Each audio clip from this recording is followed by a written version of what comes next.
So here comes Jesse's first down, the two-time world champion, not to be denied, going past the champion 3-year-old. Remington Park, right now.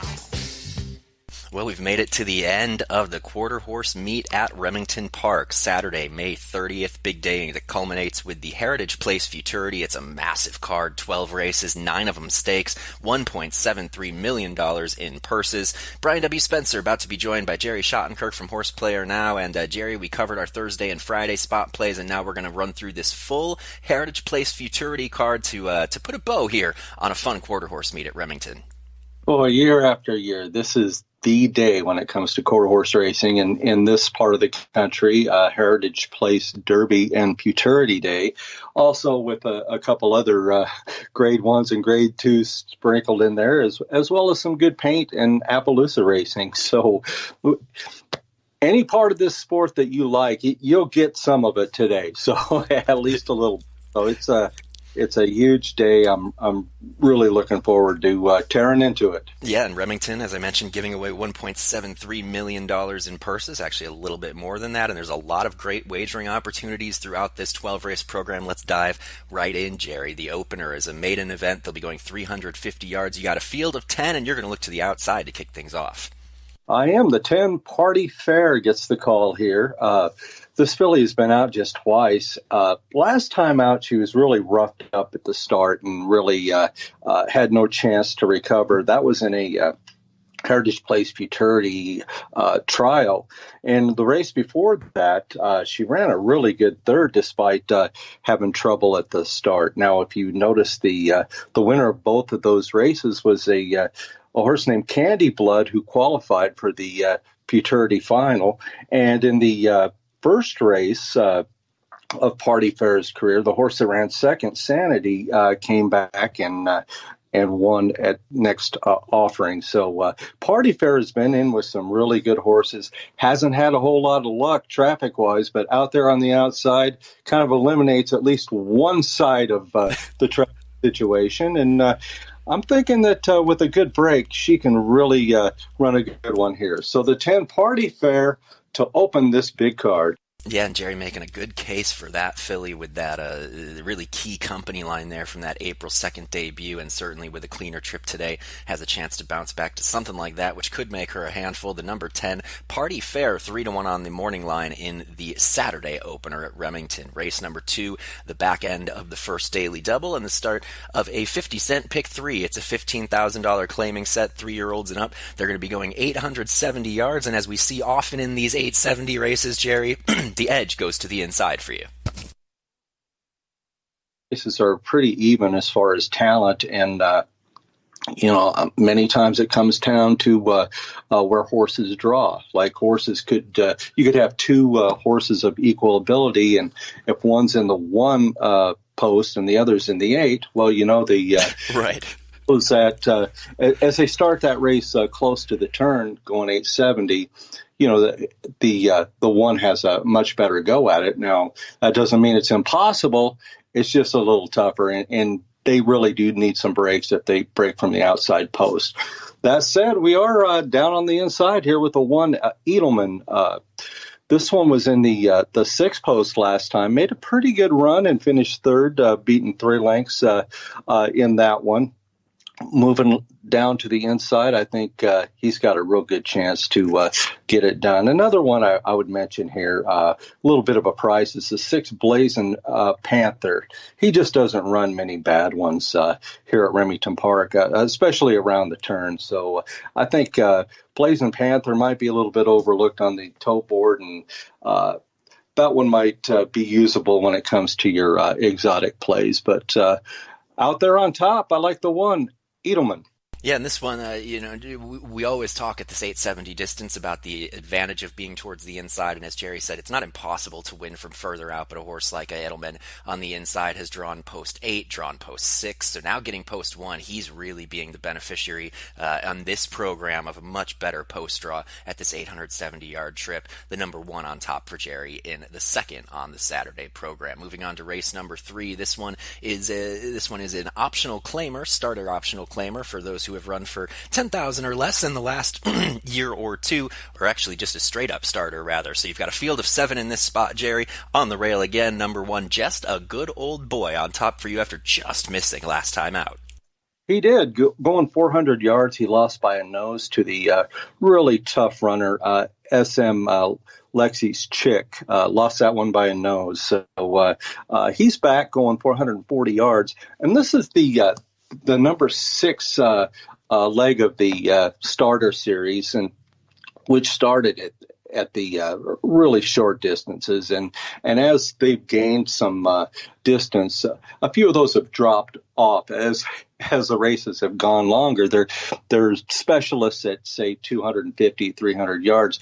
Now we get to the last part where these horses look like they really want to go the longer distances, and the one Just a Good Old Boy fits that mold. He, as I said, he lost by a nose going 400 last time, and he's been with some really, really nice horses all along the way. So he's been given a good account of himself. Hasn't had any wins this year, but he's been really close, and I think he'll get the candy today. So the one Just a Good Old Boy in the third. There's that one at the end of that starter series, and Just a Good Old Boy with a chance there from the rail gets that call for Jerry in race number 3. Mentioned at the top that on this 12-race program, we've got 9 stakes. Here they are. The National Cowboy and Western Heritage Museum Stakes going to be the first of those 9. This one, a grade 1 for Paints and Appaloosas. The older horses, 440 yards. Jerry, you get a field of 6 in this spot. The edge going to go for you here in this one to the number 3, Southern Electric.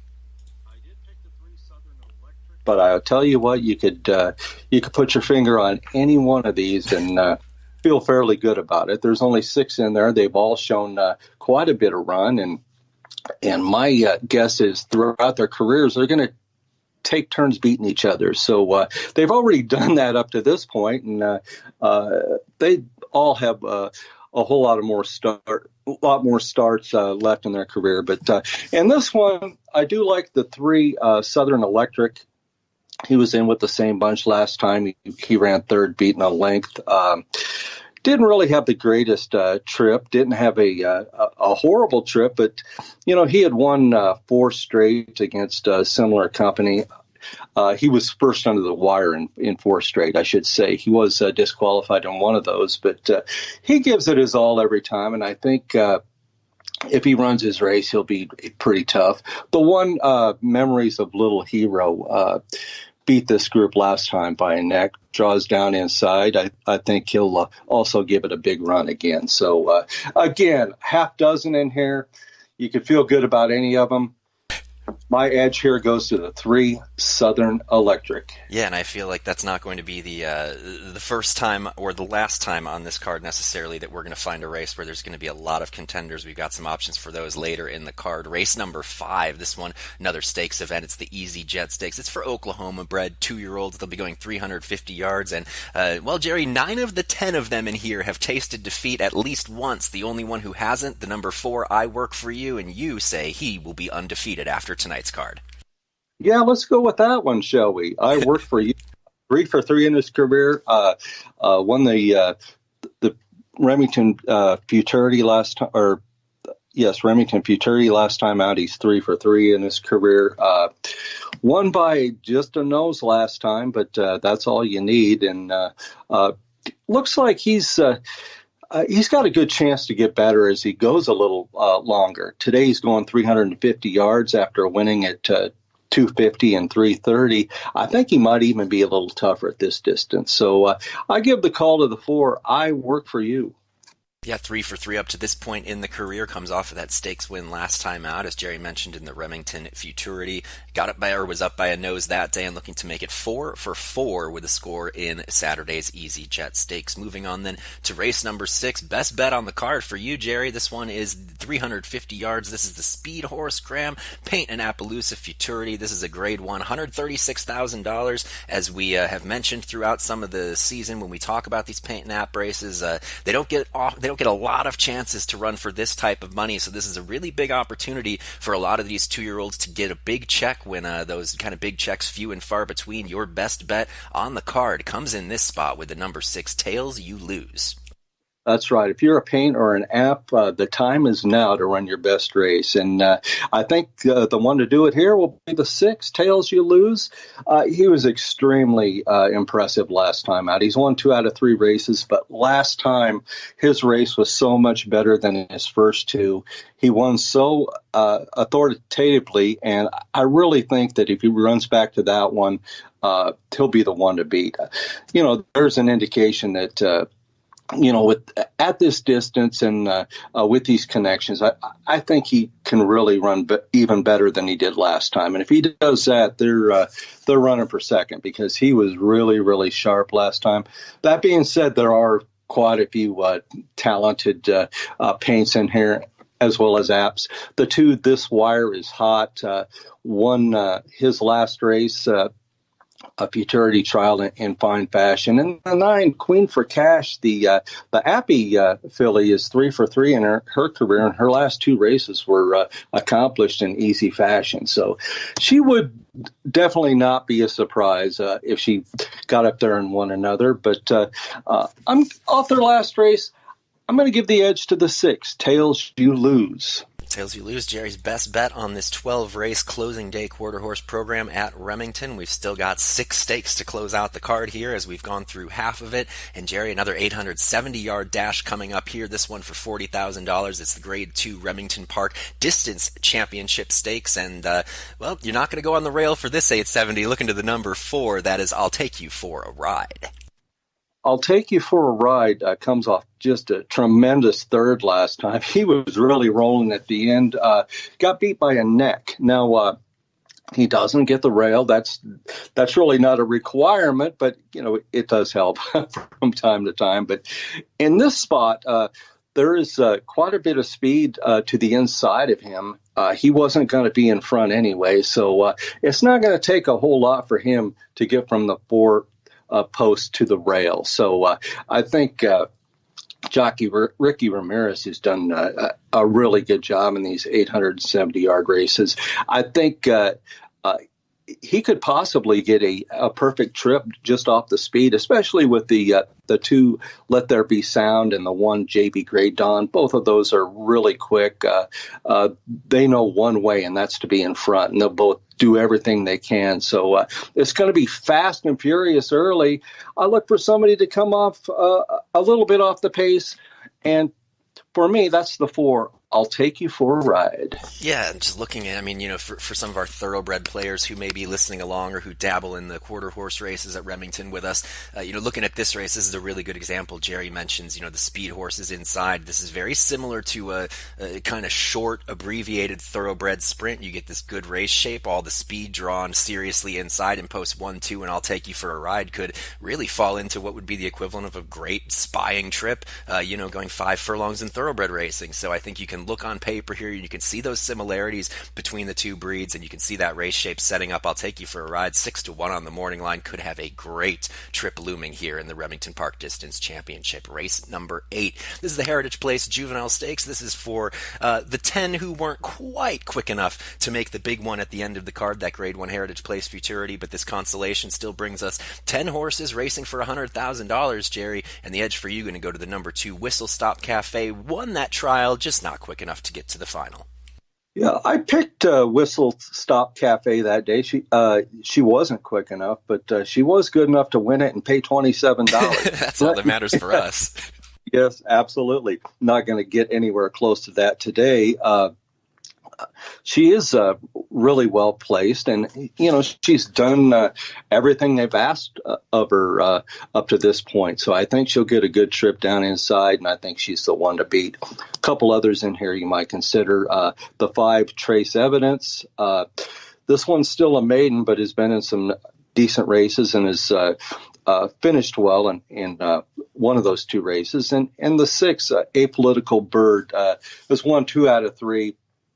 Lost the undefeated streak last time by a neck to Whistle Stop Cafe, so maybe there's a chance she can turn the tables. But Whistle Stop Cafe, the 2, is the choice in the Heritage Place Juvenile. Yeah, looking back at that May 8th trial, we're talking Whistle Stop Cafe and Apolitical Bird. Apolitical Bird 3-5 that day. Whistle Stop Cafe 12-1 that day. Those odds going to be significantly closer this time around after Whistle Stop Cafe prevailed by a neck that day. Race number 9 brings us to Jerry, our final primetime pick 4 of the quarter horse meet. That's sad to say, my favorite part of any card. Races 9 through 12 will have a suggested play, and this sequence is going to kick off in race number 9. It's the Grade 1 Juno's Request. They'll be going 400 yards, and Jerry, it's the number 2 PJ Splash of Joy who's going to get the top call for you in here, but it's a 4-deep race, so fairly competitive.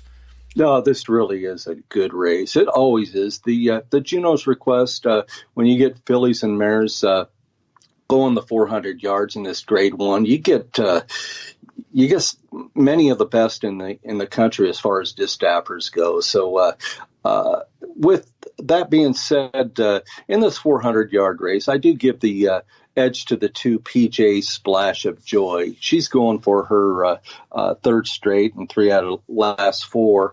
Now, she has won 3 out of last 4, and she's 4 of 13 overall. So that tells you right there that she's never been better. And I think coming off her last one, beating some of these same horses by a length, she'll be tough right back. But she's got quite a bit to contend with. The 7 Curls Happy Wagon was the favorite in that race last time that PJ Splash of Joy won. She didn't break all that well, which is kind of uncharacteristic for her, and she was 7th early and finished 4th. So she made up, or she didn't make up ground, but she improved position in that one. I think with a good break going this distance, I think she'll be right on the front end at some point.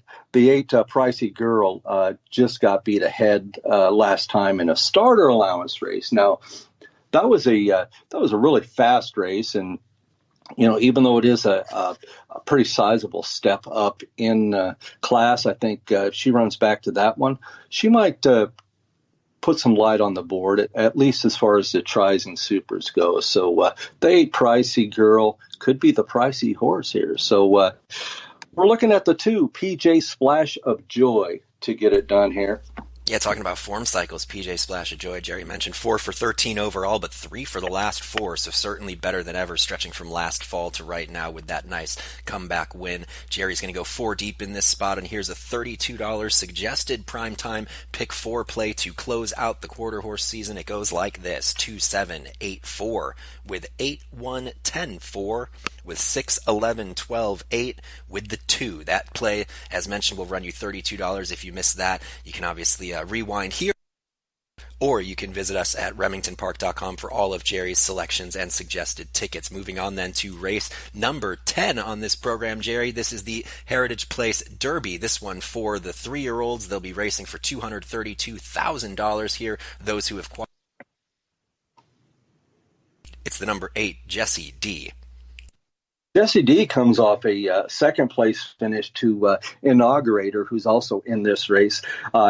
I like Jessie D because he had a little bit of trouble there, not only at the start, but a little bit afterwards, and really closed a little bit of ground to finish second. He was 4-5 that day. They were all over him after he finished 4th in the Remington Derby behind the great filly Fernway. So he has some really good starts on his form.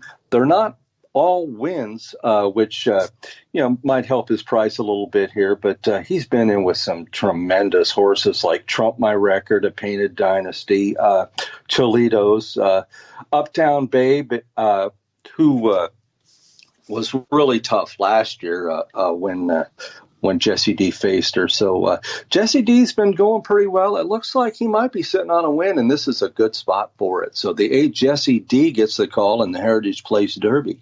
Yeah, moving on then to race number 11. This is the last chance to get in on a daily double in this quarter horse season. This one going 440 yards. They'll be racing for $210,000 in the W. Shout Remington Park Invitational Championship. And this really, Jerry, you look through it, it's kind of a who's who of some of the big name older horses that we've gotten to know over the last couple years on the show.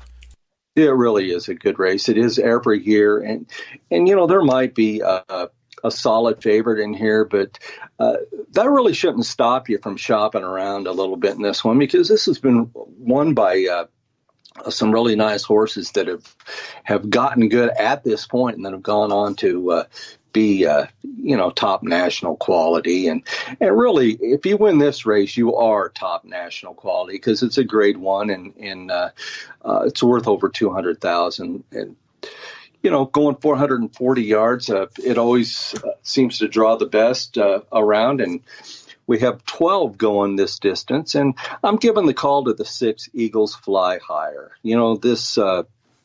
This horse comes out of an Oklahoma bred stakes race where he won by 2, but he beat really nice horses in the East X Stakes, also by daylight. Now, if you look at how his career's gone, he has 17 starts and 6 wins, but I really believe his last 2 races are the best of his career, and that's really what you look for. You have to look at the progression that they're going with, and Eagles Fly Higher is just extremely fast, and he'll be on the front end. I'm pretty sure of it, and it's just a matter of if they can catch him or not. And I really don't think they can. If he runs back to his last 2, the 6 Eagles Fly Higher will win this Debbie Shop Remington Park Invitational Championship. That's the number 6 Eagles Fly Higher there in race number 11, and now to the last of the card, last of the season, and they saved the biggest one for last. It's the $826,260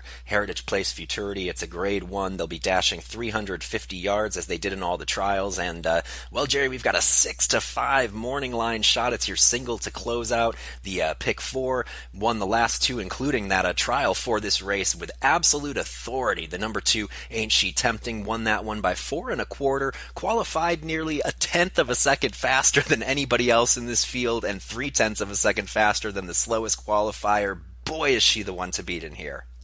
Well, she really is. I've been watching quarter horse races at Remington Park for 30 years, and every few years you get a horse that you really know is going to be special. Every one of them that wins one of these big futurities, they have talent, or they wouldn't have won those. But every so often there's that really special horse, and I think the 2 Ain't She Tempting really has an opportunity to be, in the top 2, 3, 4 horses that have won futurities at Remington Park. And you're going back to the all-time great one, Refrigerator, and if she's anywhere close to being in that kind of right. That's really something.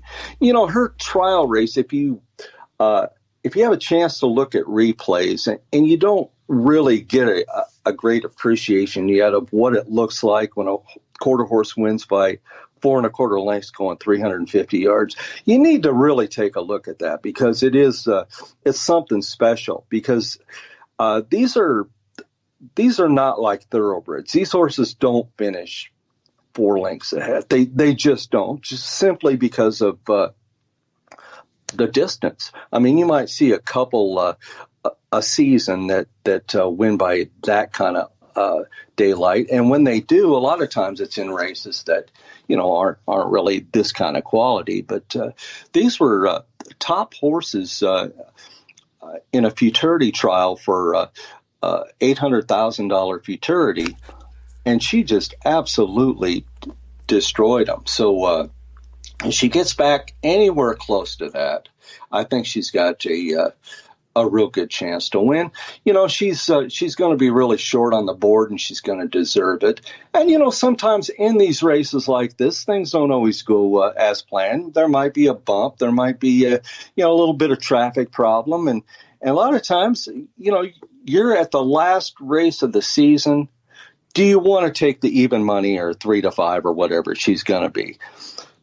This is actually a great chance, because at this point you've already put in your pick 4 tickets, so that's hopefully live here to Ain't She Tempting. Now you can look at the board, you can look at the prices, and you can look at a horse like your second choice, the number 6 Instigator. Is this a horse who's going to be 3-1 on the board, or a really overlaid 6-1 because Ain't She Tempting takes all the cash? You're going to get to make those choices at the very end there. Absolutely. And the lower the lower Ain't She Tempting is on the board, and let's face it, she's gonna be. It's really you're gonna be in a situation where you're gonna get some bargains that you weren't expecting, like the 6 Instigator, look at his 2 races. He won by 3 1/4 lengths, and the first time out he won by 2. So he's all runner as well. The one contender, I gave him a little bit of a shot to get on the board. He's won 2 out of 3. Doesn't come in with the notoriety some of the others do, but he's really done nothing wrong. He got beat by a neck in his second start, but everything else on his form is good. But looking at the very top of the heap, I think they'll have to really do a lot of running to beat the 2 Ain't She Tempting. Yeah, and I very much second Jerry's mention that if you get a chance to go back and watch that replay, again, I like to occasionally kind of compare these things to some kinds of races in thoroughbred racing. I mean, Jerry, think about when we look at a 5 furlong turf sprint and a horse wins by 4.5. We think that's a huge margin, and that race is 3 times longer than this. And Ain't She Tempting was able to draw away like that. Just the brilliant performance there in that trial, and squarely the one to beat and on top for Jerry in that Grade 1 Heritage Place Futurity to close out the season. Thank you so much for you all for listening to all of our Spotlight plays throughout the entire weekend and through the entire season at Remington. On behalf of Jerry Shottenkirk, I'm Brian W. Spencer saying thank you so much for listening. Best of luck on all of your wagers, and please stick around for a few more minutes. I'm going to be back right next with Dale Day, Remington Park Track Announcer. Thanks. But here comes Jesse's first down, the 2-time world champion, not to be denied, going past the champion 3-year-old. Remington Park, right now.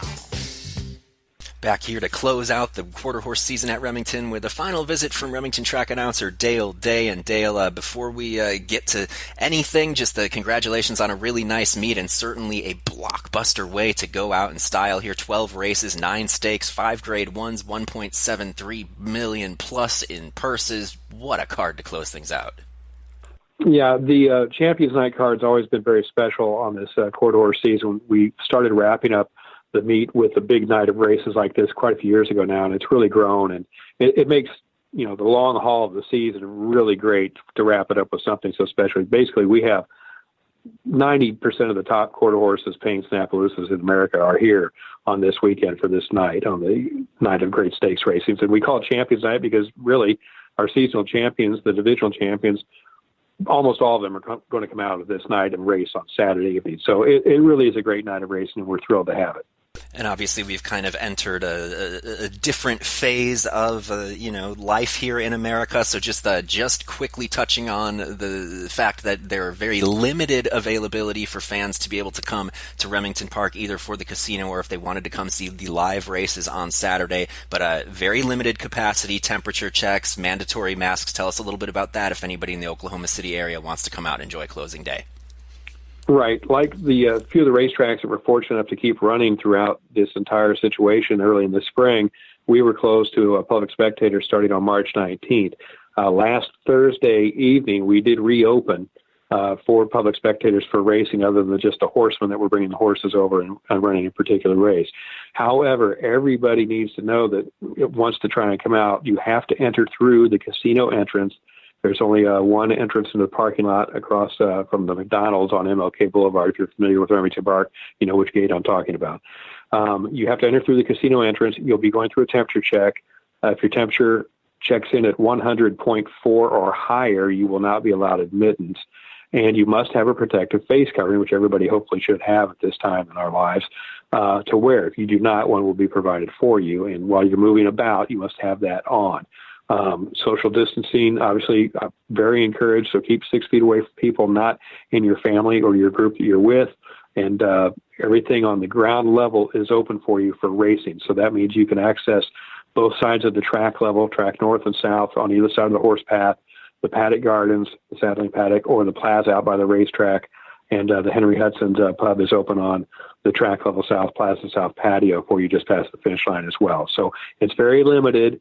Not a lot of people are going to be able to come out. We did this on purpose because we didn't feel right, obviously, to open up the whole building and have a full building with multiple restaurants and suites and things of that nature. So it's not what we would want, but it's way more than what we had. Let's put it that way. And we did it last week for a couple of days, and the few people that came out really seemed to enjoy it. On Memorial Night, actually, the holiday, I actually hear people cheering for horses coming down the stretch for the first time since early March, which was odd because usually I can hear the fans screaming when their horses are in a good position to make them some money. But for 2 months, it was silence out there, and unless I got the occasional horseman that was whooping it up. But that was kind of nice to hear some fans really get after it and have a good time on Monday night. Yeah, so if you're in the area, we just wanted to make it clear that you're more than welcome to show up and watch the races on Saturday if you'd like to see the closing day quarter horse card. But I just want everybody to be well aware of the sort of rules and policies in place in order to keep everybody safe there on track at Remington. Now, Dale, to the races, Jerry and I have talked about all 12 of them. They're really solid. I mean, we've got some of those, kind of best older horses that we see in all these big races. Apolitical Jess, Eagles Fly Higher. We get those horses back. But really, when it comes down to it, the biggest thing, and I don't want to give short shrift to the rest of these races, but the Heritage Place Futurity, this is kind of the meat ends with this. It's the actual last race on the program. And as Jerry and I talked about, we get to see a filly named Ain't She Tempting. And Jerry Shottenkirk, not one to really get himself carried away, but he was dropping some big names when comparing this one to some Futurity runners from the past, Dale. Well, Jerry, he's not for hyperbole. If he says something's outstanding, it usually is, because he's been around a long enough time. He's seen everything at Remington Park over the 30-plus years here. So Ain't She Tempting is going to, among other things, if she can win this race, get another bugaboo out of the way. For years, since we've run the Oklahoma Futurity, which is the longest-running Futurity in quarter horse racing, we picked that up back in 2006. The horses that were in that Futurity did not usually fare well in the Heritage Place Futurity at the end of the year. Many didn't even qualify. Now, we've seen a little change in that the last couple of years, and if Ain't She Tempting, who won that Oklahoma Futurity back in March, could indeed win the Heritage Place Futurity, then she's going to wipe off that albatross that's been hanging around the neck of those Oklahoma Futurity participants early in the year, that they can't get it done in a bigger race later on, because she is outstanding. Yeah, and that we were talking about that trial win was just breathtaking by 4 1/4 lengths. Looked at just absolutely incredible. And Dale, outside of that Heritage Place Futurity, before we let you go, is there another race on the card that you're really excited about? What's the other one where there's maybe a horse you want to see or a field that you think's really competitive that our fans can give a second or third look to here? Well, one not to miss is the Easy Jet. It's early in the card for Oklahoma breds. I Work for You, who won the Remington Park Futurity back in April, is back in that race. So you have a chance to see some star quality there, among other solid 2-year-olds in that race. But the Debbie Schaaf Remington Park Championship, named after the late executive director of the Oklahoma Quarter Horse Racing Association, who passed last year, that's always a solid race. The top older horses are in there. You mentioned Apolitical Jess. I'm really wanting to see if this horse gets it going. This will be his third start of the year. He doesn't always get the best gate start. When he does, though, he puts himself in good position. He lost by a half length in the Leo Stakes on May 2nd to Dexter, who's back also in this race. But look out for Apolitical Jess. Eagles Flyer Higher's done nothing wrong. There's just, that race is so loaded with some of the top older horses. It really is going to be one to watch. But I think, I haven't handicapped it out yet, but I really think Apolitical Jess is going to be, it's going to be tough to beat Eagles Fly Higher, but if he can get out of the gate, Apolitical Jess is going to be one I've got my eyeball on. But I'm really looking forward to the entire card. We have derbies, we have the Speed Horse Paint Futurity. That's the richest paint Appaloosa race in the world. That comes up in race number 6. So it's just a solid night top to bottom and a great way to wrap things up on what's been a very strange and unusual season. We get to wrap it up with the top runners on Saturday night. Yeah, and it's been fortunate that Remington has been able to continue to provide quarter horse racing and some wagering opportunities for the players out there. I've certainly been happy to have another circuit to pay attention to. And Dale, thank you for joining us here. Wishing you the best of luck and hopefully some huge handle on this Saturday night program. Once again, on behalf of Jerry Shottenkirk and Remington Track Announcer Dale Day, I'm Brian W. Spencer from HorsePlayerNow.com. Thanking you so much for listening to all of our quarter horse coverage throughout the Remington Park quarter horse season, and hoping for big returns for you on Saturday's program. Best of luck.